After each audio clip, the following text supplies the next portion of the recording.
Yes, we are live, Marie, on Facebook and YouTube. Hello, Marie. How are you? I'm well. How are you? I'm good. Thank you very much, Marie. So let's wait a few minutes. Just our viewers can join us. Thank you for inviting me here today. Oh, Marie, thank you very much to you for your time and for this wonderful session. I'm very excited to participate also, even I'm moderator here, but I'm also like looking forward to Me see too. how to paint these um, rocks. Oh, our viewers join us. So, good evening, dear friends, Bishkek American fans. Welcome to our art therapy during a pandemic workshop, and I'm very excited to introduce our guest speaker today, Marie Corbitt, outreach librarian at Westerville Public Library in Ohio, United States. So, Marie, has been working 10 years for this library and as a program outreach librarian like for 7 years, and she creates and runs programs for older adults, including remember when story times, technology sessions, mindful breathing, and book clubs, discussion groups, art and crafts, and more. So, on top of working at the library, Marie is also an artist and intuitive healing coach. She does energy readings, intuitive artworks, and leads nature and forest therapy walks. She has found art to be very helpful and healing during the time of the pandemic and does art nearly every day. So it's a great way to connect with and express emotions. Thank you very much again, Marie, for joining us today and for doing this wonderful, incredible workshop. So thank you very much. I think we can start our session. Okay. Yeah. Hello, everybody. Thank you so much for having me here today. I am very excited to be here. And I have a little presentation, so I'll go ahead and Mhm. share my screen. Just give me a moment.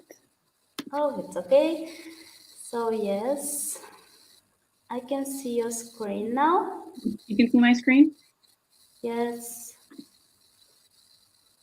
So, the presentation, yes. Here we Okay. are. Great. Okay.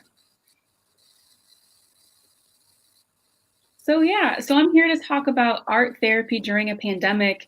And I'm really excited to talk about this because art is something that has helped me through this pandemic. So I'm really happy to talk about it and why that's the case. And she already talked about who I am, but I have a couple of slides that talk about that a little bit more. I am an outreach program librarian, and that means that I work primarily with people who are 55 years and older in age. And the programs that I do with them are out where they live. So I either go to the senior centers where they come, or I go to um, nursing homes or facilities where they actually live. And that's a big part of what outreach does in our libraries. So we even deliver material to them as well. Of course, during this pandemic, we're not doing that, but we are still calling everybody to check in with them and make sure they're doing okay. But when I am doing live programs, I do story times. They have stories and music and activities, book clubs, discussion groups, arts, of course. And then I also added mindful breathing and coloring classes and technology assistance. And those are all things that I love to do. And I'm trying to find ways to do them virtually, but not everybody in that age group has access to computers. So it's a little bit difficult, but we're trying. Um, yeah, who I am, also an intuitive healer and nature therapy guide. And these are also things that are near and dear to my heart. Um, yeah, I'm doing more of these as I go. I do artwork, I do Reiki healing, I conduct energy readings for people, and I also have started teaching techniques to people to help connect them with themselves as well as the spiritual world around them. And then I also conduct nature and forest therapy walks, again, when I can. I'm looking forward to starting those again. So nature for me is one of the most healing places and most spiritual places for me where I feel more connected. And so, yeah, nature is a big part of my life as well. And then, of course, I consider myself an artist too. I am an intuitive artist, which means that I create art through a connection with myself and spirit, the spiritual world. And I use many mediums to do that. I use acrylic paint, I paint on wood, I paint on leaves. You can see the picture on the bottom left there. That's a leaf that I painted. Of course, I paint on rocks. I recently started getting into watercolor painting. So that's primarily what I've been doing recently. And then I add pen drawings to that as well. I paint for myself first, and then I also paint for others. I sell paintings as well. And art, I really consider as one of the primary ways that I communicate to myself and others. It's incredibly powerful. So that's a little bit about who I am and why I'm talking about this. So, art as therapy. Why art? It's a way to express emotions and feelings without words, because sometimes what we feel and what we're going through is really difficult to put into words. So, art for me is a way to really put those feelings down in a visual way. I'm a visual person and a visual learner, so that's a way that I communicate. It's also a way to connect with your inner child. So, if you're not familiar with that term, it's literally like your inner child who's inside of you. And oftentimes, when we grow up and when we get older, we kind of forget about that inner child and don't really connect with it, with him or her or them. Um, and your inner child is the person who most likely for most of us was a really creative, imaginative, um, more free person. So art is a way to really connect with that part of ourselves and become a little more playful, a little more connected with our emotions, and a little more present to the now. If you think about kids, all they care about is right now, right? They don't often think about the future or the past. And as adults, we definitely do. So, connecting with that inner child is a good way to remember to be present with what you're feeling and what you're going through right now. And the most important thing to remember with art is there's no right or wrong, especially when you're starting, because we're creating for ourselves first. This really is a way to get our emotions onto paper, or wood, or rocks, whatever it is, and nobody else even has to see what we create. So it's a time for us to remember there's no right or wrong, and we're just doing this for ourselves and connecting with our hearts where the emotions live. That's where we can really put down on on paper and through paint what is in our heart and what we're feeling. So once you start doing that, then you can think about creating things for other people, but only if you want to. There's no rule that says you have to. Again, there's no right or wrong. And probably one of my most important rules for myself is to be gentle with myself and really not judge myself for whatever it is that I create, which is very therapeutic to not judge. So, art therapy, why during a pandemic? So many reasons why. Probably the same reasons why doing it not during a pandemic is just even more important during a pandemic is to connect. So, first and foremost, art is a way to connect with ourselves. Like I already mentioned a few times, it's really getting in touch with the here and now and how we're feeling now. Um, it helps us really get present because oftentimes, I don't know about you, but I find it hard to find the time during the day when I just give myself a moment to be quiet and really tune in to what I'm feeling. Um, and doing this artwork gives me that moment, and also to process. There's a quote that I heard recently that says, "The best way to shift things on the external is to shift on the internal." And that made a lot of sense to me because during this pandemic, there's so much happening outside of us that we cannot control. And our view on that could be negative, right? And which is understandable. And at the same time, if we want our view of the situation to shift, we have to shift on the inside. And art is a way that we can process through some of those emotions and those thoughts and just get some of that internal on the external too. To communicate. Yeah, so art, I've been sharing a lot of my art recently, and I feel like it's one of the best ways that I can communicate the things that I'm working through, the things that I'm feeling.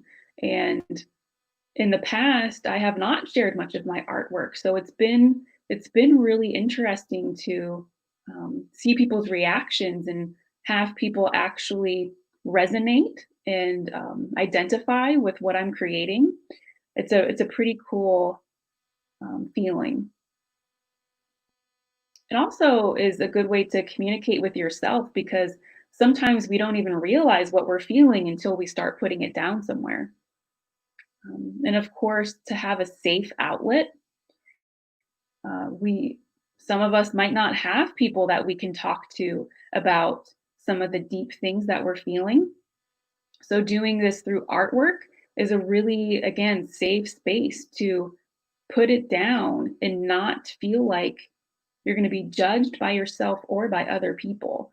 It's really important for us to have that space, that safe space where we can write, paint, draw, put down anything that we want to, and tell ourselves that we will not judge ourselves and nobody else will either, because nobody else has to see it. Um, Kind of like what I was talking about with the inner child, this is also a really good way to nurture yourself, nurture that inner child. Maybe we haven't had parents or older role models in our life to tell us that everything's going to be okay. Um, you're allowed to tell yourself and tell your inner child that everything is going to be okay. I've got you. And let them put out on the paper or the rock or the wood anything that they want to. That it's okay for them to express themselves. That it's okay for you to express yourself. And really nurture that and love that. It also allows some flow. So I've been doing art almost every day since this pandemic has started.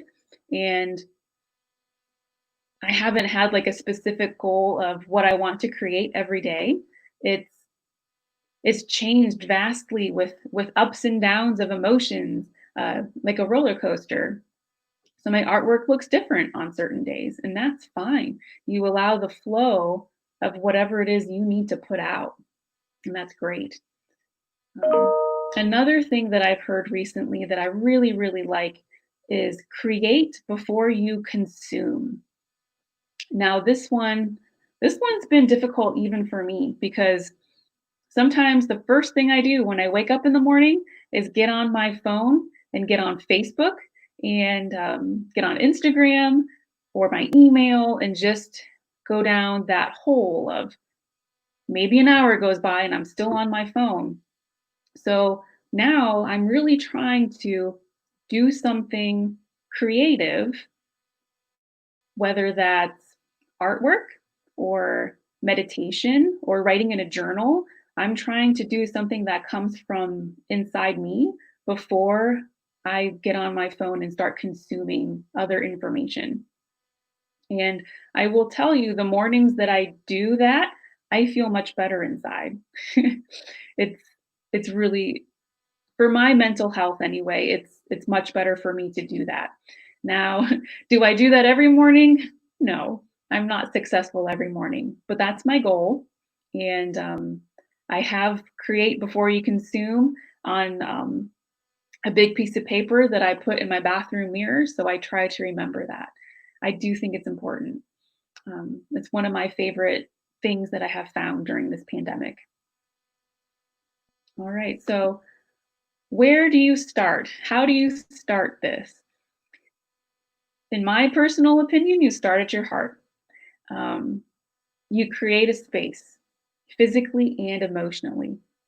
So you'll see in my picture here, it's where I'm sitting right now, actually. This is my art table. And on the wall in front of me is some of my art. And on the table is one of my new kittens. I had to shut them out of this room because they cause a lot of, they'd be all over my table causing all kinds of noises. Um, but this is my space. This is my safe art space. And first and foremost, that safe space is what I've created inside as well. It's that space of no judgment. It's that space of creating whatever it is that comes out and comes up from my heart. It's that safe space of knowing there's no right or wrong. So that's where it starts.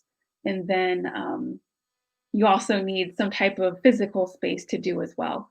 Um, Now it's only recently that I have a room that I do art in now. Before I did not have a room for just art. Um, so you create whatever space you can. It can be a corner of a table. It can be in front of your TV. It doesn't have to be a specific room unless you have the space for that. The most important part to me is the emotional and mental space that you create to create. And then where you start again is your heart. And you can do this in a couple of ways. One, you can start with, what are you feeling in your heart right now? What emotion is it? If you would have to name it, what emotion would it be? If you closed your eyes, what color is it? What shape is it? What texture is it? You don't have to think about this too hard. In fact, it's best if you're not in your head as much as your heart, and just go with the first thing that pops in your head and just start putting it out. I think sometimes people are intimidated by, again, thinking that it has to look really good, and start thinking about it too much and think about it too much. And I think it's best to just start something. It doesn't have to be perfect. You can also approach this with, how do you want to feel? And it's the same questions. What emotion? What color? What shape? What texture? Again, don't think about it that much. Just start painting. Maybe if what you really want to feel is super happy and you associate happiness with the color yellow, just start painting yellow and see what happens. It's really all about the freedom of creation and the freedom without judgment. And that's where you start. As far as different types of artworks, I do all different kinds. I do acrylic on canvas. So acrylic is just like it comes in tubes. I also do watercolor on paper. And then I've done acrylic on wood cutouts as well. And then, of course, rocks. So for me, I prefer paint pens. So I'm going to be doing a little bit of a workshop about painting on rocks, but I wanted to go through a couple of basic steps too. So first you choose your rock, and I'll talk about some rocks when I do the presentation or the workshop. So you choose a rock, you clean it off, you choose what kind of paint or paint pens you want to use, you choose a design that you want to use, and then you paint. So on here, there's just a few examples of what I've done and they're all different. These rocks in particular, I gave to people who work at my library. I found out what kind of things that they like, and I paint those types of things. And if you want to, after you're done painting, you can put on a clear protective coat. There's different kinds, but it can protect it. I honestly have not done that very much because most of the rocks that I have painted stay inside. But if you're thinking about painting rocks to put outside, you might want to put on a clear protective coat to help protect it from water. Yeah. So now I'm going to do a brief rock art workshop. So let me get out of here. Marie, thank you very much for your mindful presentation. It was really incredible. I almost forgot that I love drawing. Oh, So I good. didn't realize I love drawing, Good. but I already forgot and didn't do it. I mean, almost 1 year. Oh my God. So Yeah, I yes. mean, time goes by so quickly, and it's so easy to. Yeah, I didn't do art for a long time too. And it wasn't until the past couple of years that I got really back into it again. Yes, it's time to come back, return to drawing. Yeah, Thank you very yeah, much. you're welcome. So as far as painting rocks, um, there are so many different kinds. So like this one is a lighter color. It kind of looks like a potato. Sorry, my camera is backwards, so I have to move it the opposite way, I think. No, it's okay. Marie. And If then, so this one has some cracks in it, but it still has a nice flat surface. So you could still choose that. And you can even choose a small one. So this one, I painted a heart on because it's that shape. yes, it's very beautiful. So this is an example of one I've done with pens. I prefer the pens. I just have these Sharpie pens. You shake them and there's paint in them. But a friend of mine made this one that she used a paintbrush. So it just depends on what you prefer. There's no wrong. I also really like the paint pens because I can create dots with them. So it's all what you prefer. So really, it's pretty basic. All I do is when I find the rock that I like, I just use a towel of some type and just gently wipe it off. If it's not very dirty, you really don't need to clean it very much. If it has mud on it, obviously you need to get that off and then dry it before you paint. But it's pretty easy. So these paint pens, all I literally do is draw on them. Marie, can we use instead of pen markers, for example? What can you use instead of? Markers. Oh, can you use regular markers instead of paint markers? Yes. Is that? Yes. I mean regular markers, like for whiteboard, for example. I don't know that they would show up very well on rocks. I think the paint is thicker and it's. I have not tried regular marker. Actually, I think I tried a regular Sharpie, and depending on the color, it doesn't show up very well. Okay. So I would definitely recommend a paint marker specifically. And if I remember correctly, these are oil-based paint markers, and they work very well. But yeah, so you really just draw on them just as if you're using paper. But it's fun to use the shape of the rock if you can. And another thing that's really nice about the paint pens is that it's easier to write words as well, if you want to write words. And then I mentioned at the end, if you want to use a clear coat, like this is a can, so you just shake it and spray it. Because I know a lot of people like to paint rocks and then put them outside for people to find. So if that's something that you're interested in, I would suggest putting on a protective coat for sure.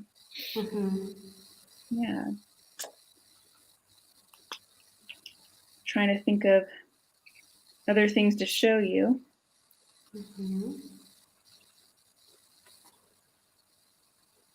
Trying to draw a little rainbow. But yeah, so it's I love the pens because it makes it pretty simple. It's a really fun project to do with kids too. And the pens help the kids too.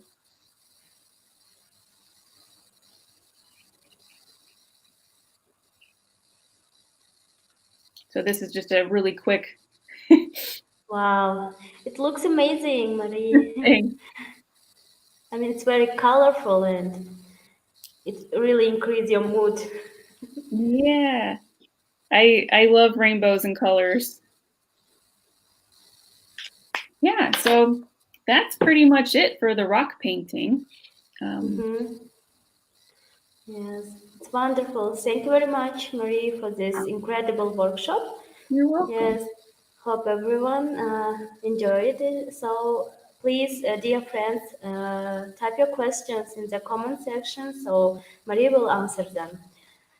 So, Marie, what does mean intuitive artwork? What is the difference between ordinary art and intuitive artwork? It's a really good question. So I think all artwork on a certain level is intuitive because it's just what comes to you to create. But for me, for the work that I do with other people, I actually do an energy reading with somebody. So I kind of tune in with their energy and I receive messages for them. And then what I do, a lot of the messages that I get for people are visual. So what I do is I put that reading into a painting and give it to them so that they have a reminder of that message. Yeah, so there was a painting that I had in the presentation that has two hands with blue coming out of it, and that actually coming down into it. And that message was for somebody about receiving more, because this person was a very giving person. So this message for them was to receive more love and healing for themselves. So when I talk about intuitive artwork, it's more receiving and channeling messages for somebody and putting that into artwork. Now I understand what it means. Thank you very much, Marie. So we received a couple comments. So art therapy, what a great topic, especially nowadays. And also it can be a great gift for different occasions and can be a good interior decor. Yeah, definitely. Great. Thank you very much. So the next question for you, Marie, how art is related to our emotions?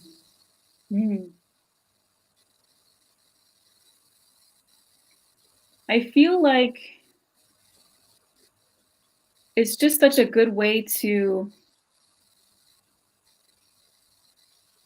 I think sometimes it's really easy to be very logical and analytical about our feelings and emotions and why we feel a certain way.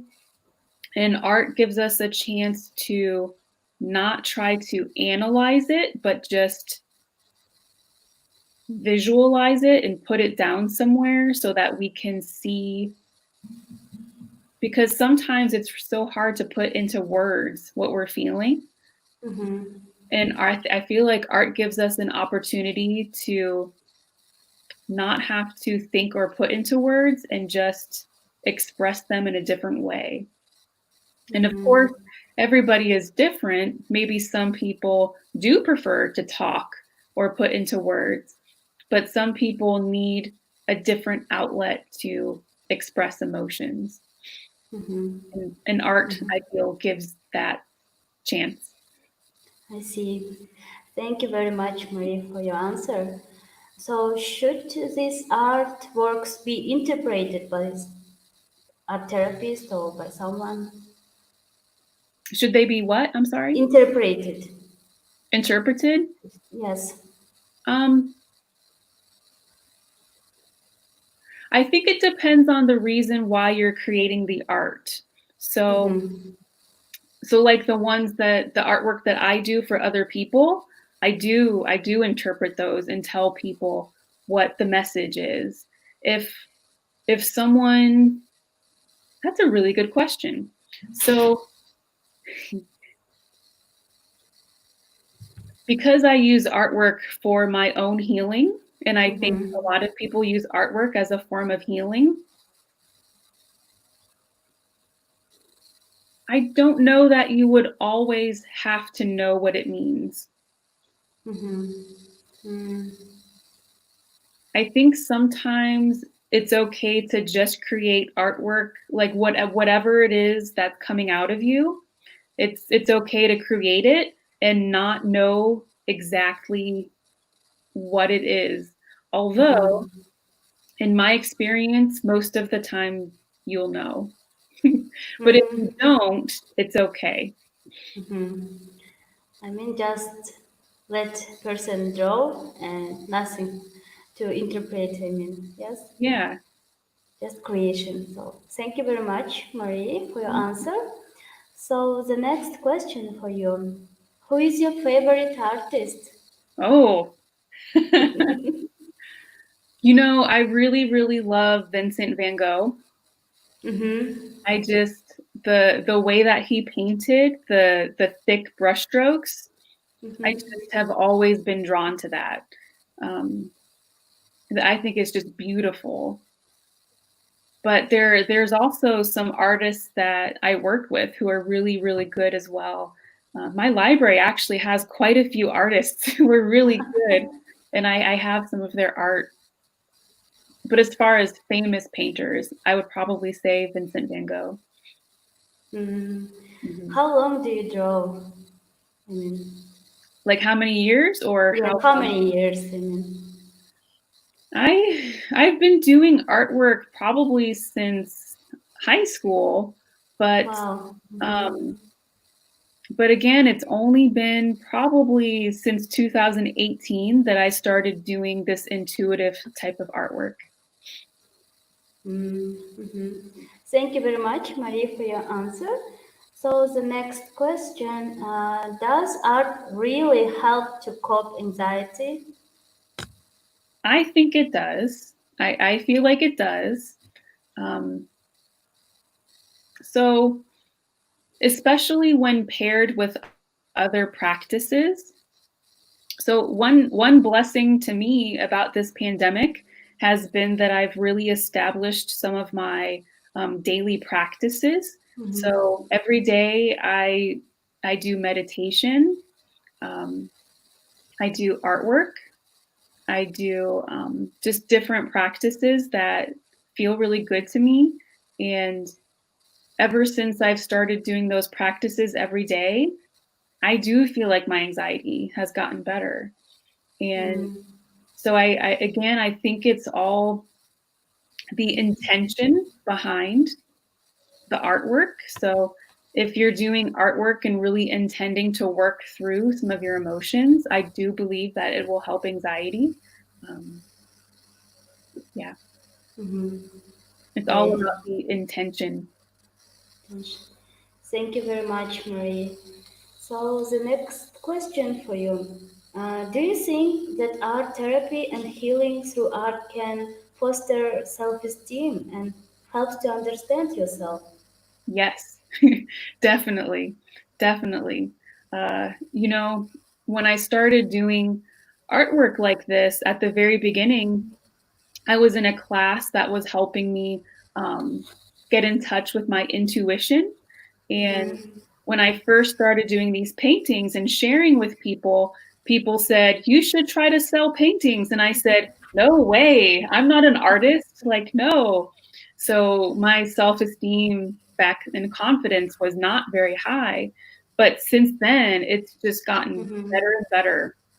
So I think sticking with it, keep doing it, and you'll get better and your confidence will improve. And combining this type of work with other things that bring you joy, it will help build your confidence too. So during the presentation, I heard the sentence that you said, and I really like it. Like being gentle with yourself and not judging your work. I think Yes, it's very important for beginners and those it who really just is. started.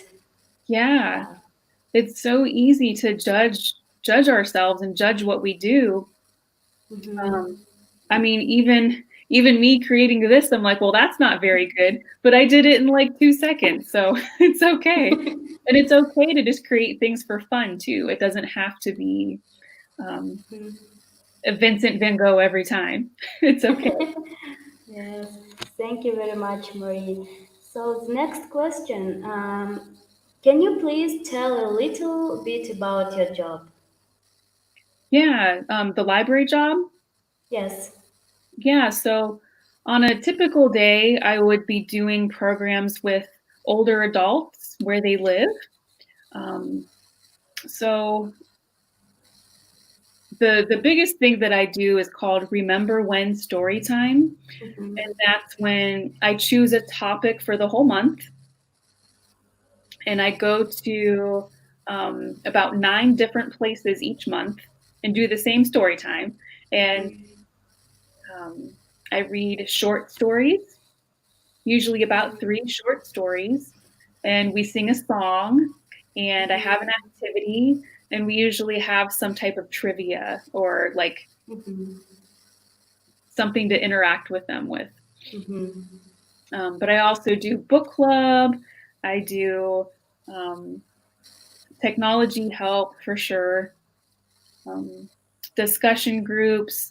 I did start mindful breathing and then a program called Color Me Calm, where we just color together. And then various things that are like one-time programs, like doing artwork sometimes. Yeah, and just different community things. Thank you very much, Marie. So the next question related to the previous one. So does it mean that you visit those who cannot physically come to the library? Or what is the job of the outreach librarian? Yeah, so mostly we visit with people who can't come to the library, especially people who live in their own home. But we do also visit every senior facility in Westerville. So that includes apartment complexes. So sometimes those people could physically come to the library, but we're already going to those places anyway. So we do deliver material to them as well. Great. Thank you very much, Marie. So the next question for you. Do you need a degree and special knowledge to become an art therapist? So I'm not actually an art therapist, but I use art therapy for myself. The things that I do, I have various certifications with, like being a nature and forest therapy guide. I have certification for that. I have I'm a certified healer as well. I have Reiki training as well, but I'm not actually an art therapist. I have not led art for people. It's mostly a practice that I do myself. But I believe that people who are art therapists, I think they do have to have a degree. Yeah. I see. Thank you very much, Marie. So, can you please tell us more about what is forest therapy? Is it about gathering the group of library visitors in parks and forest for walks or book clubs? So the forest therapy I have not done with the library. That's been something that I do on my own time. I might try to do that with the library sometime, but I have not yet. So forest and nature therapy is something very near and dear to my heart because nature is just a place where I really connect. So the idea behind it actually started in Japan, and it's a way to help people really slow down and connect with themselves because especially in Japan, there's a culture of really hard work, and the stress and anxiety was giving people really big health problems. So they started doing this practice of going to nature and slowing down, and they do all kinds of studies, and it's improving health. It lowers stress, it lowers heart rate, it boosts your immunity. There's so many physical benefits, and emotional benefits are even greater. So there's it's the Association of Nature and Forest Therapy here in the United States, and the goal, the real goal is to have doctors start prescribing this type of treatment for people as opposed to medications. I mean, of course, people who need medications need them, but this is also a really good way to battle stress. So we lead walks for people, and we have invitations that we give people. For example, one of them is to just sit for 15 minutes in a spot and just be quiet and be still. And that's just one example. Other things, like one time, an invitation that I did was to use nature as a mirror and find a tree or something in nature that reminded you of yourself and just sit with it. And after each invitation, we get back in our group and we share our experience. And it's really, it's really interesting because I've seen some people just burst out into tears. I've seen people be really happy because this slowing down allows people to process emotions that they haven't faced before. So it's actually a very healing experience. It can be. Yeah. Yes, I think it's great strategy. Thank you very much, Marie, for your answer. The next question for you. Can the meaning of the colors help in art therapy and inspire certain emotions? So there's a lot of opinions and a lot of study about the meaning of colors. So like even right behind me, there's I have a banner that represents all the chakras, if you're familiar with the chakra energy centers. So those colors have certain meanings behind them. What I would say is that go with your own intuition on what a certain color means to you, because I might think of red and think of the root chakra behind me. You might look at red and think of anger. So it depends on if a color comes up for you, feel into what that means to you as far as creating art. If you want to feel certain ways, like I said in the presentation, if you want to start feeling happy, and yellow to you is happy, you can paint yellow. But yeah, I always think that you should go with your own intuition and your own feelings on what the colors mean to you. Thank you very much, Marie. So what is your favorite color? Ooh, green. I love green. Wow. Yeah. Great. So we can move to the next question. Are the art therapy and psychology somehow connected? I'm sure they are. I don't have a background in studying either one very much. but I definitely, yeah, I think they would have to be connected. Mm-hmm. I don't have any specific um, information on that, but I would think so. Yes. Thank you very much, Marie. So, how can art therapy be applied in working with the people with special needs? How do you do that in your library? Mm.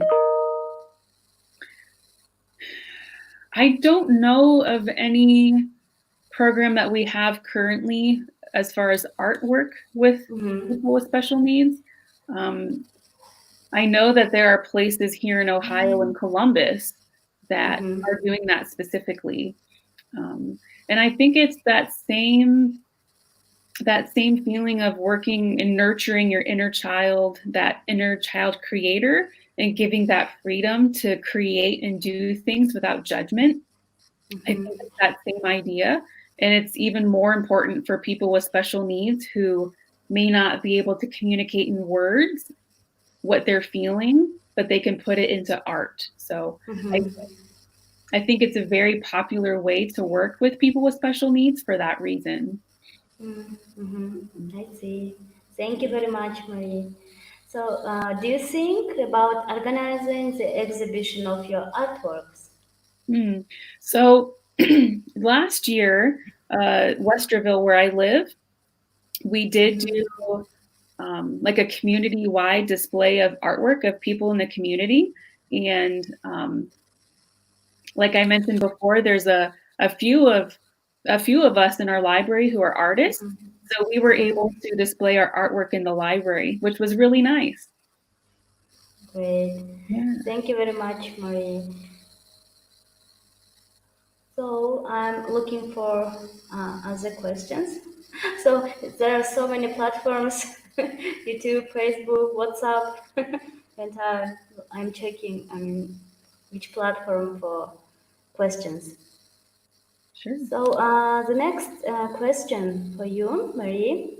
We know that you have the Facebook page, Roots and Wings Healing.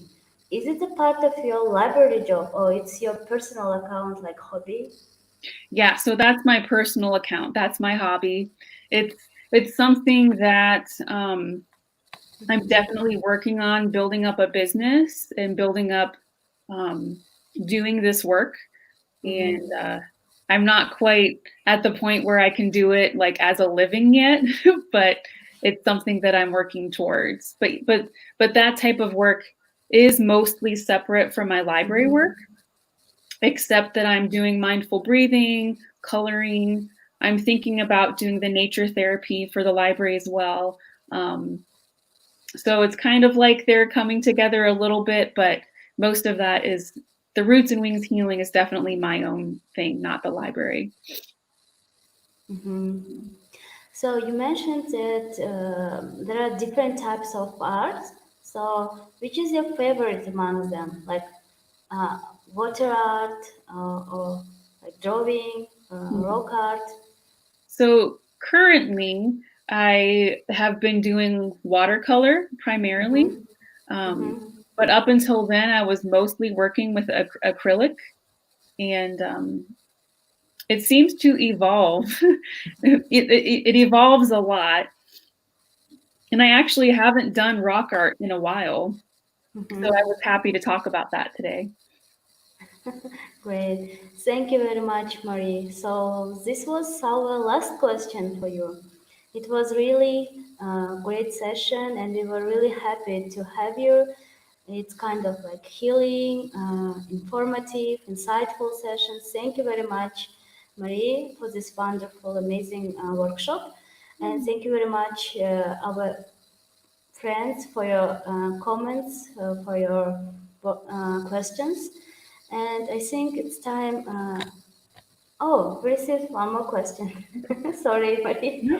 So, where do you usually go to find piece of wood for your artworks? So the ones that I've been using mostly, I actually just got at a craft store, and Mm-hmm. they sell these little wood cutouts. Um, if I happen to see any pieces of wood out in nature when I'm walking, I'll use those too. But mostly the really nice flat ones I've just gotten at arts and crafts stores. They have them there. Yeah. Super. Great. Thank you very much, Marie. So, what is your wishes to our listeners? I'm sorry? Oh, my What wishes? is your wishes? Yes, to Yeah. our listeners. Yeah. Well, I hope you all are able to do a little bit of artwork that helps you move through some emotions and put some emotions out, and really helps you connect with yourself and how you're feeling right now. And yeah, and not judge it, just have fun with it. And yeah, if you have any questions at all, please feel free to reach out to me. I'm happy to talk and answer questions. I have found art to be extremely helpful and very therapeutic for myself, so I hope that you can as well. Great. Thank you very much, Marie, for your wishes. And on these positive vibes, I want to close our session. It's really great. Thank you. Thank you very much, everyone. So see you tomorrow. Have a great day, Marie. Thank you so much for having me. Thank Have a you. great day. Thank you very much. Bye, everyone. Bye-bye.